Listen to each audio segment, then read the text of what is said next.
रूस और भारत की दोस्ती तो सभी जानते हैं। भारत के 70% हथियार भी रूस से ही खरीदे जाते हैं।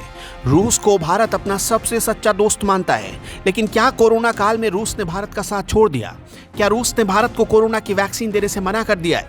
हम ऐसा क्यों कह रहे हैं, आगे आपको पता चलेगा।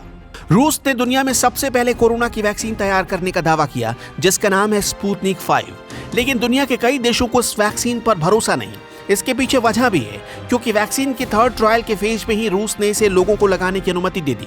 लेकिन दुनिया के कई देशों ने रूस की इस वैक्सीन पर सवाल उठाया और डेटा मांगे।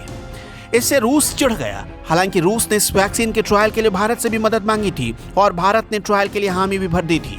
लेकिन अब खबर है कि रूस ने सबसे पहले ब्राजील को वैक्सीन के 5 करोड़ डोज देने का फैसला किया है।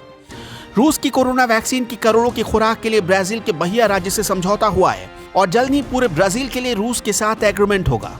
रूस का कहना है कि वैक्सीन बनाने के लिए उसने काफी पहले से तैयारी कर रखी थी।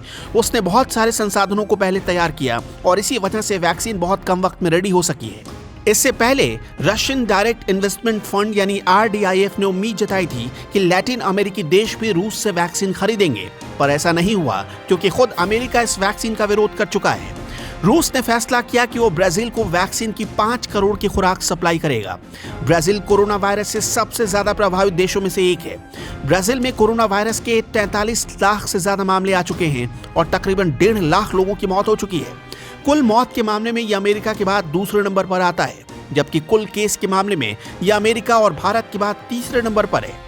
RDIF का दावा है कि स्पुतनिक 5 वैक्सीन लॉन्च किए जाने के बाद अब कई देशों की ओर से 1 अरब खुराक के ऑर्डर मिल चुके हैं। 11 अगस्त को रूस की ओर से वैक्सीन लॉन्च की गई थी। आम लोगों के लिए वैक्सीन जनवरी से उपलब्ध हो सकती है, लेकिन भारत में कब तक आएगी? क्या रूस भारत को वैक्सीन देगा? इस पर सवाल बना हुआ है। इंडिया न्यूज वायरल की रिपोर्ट।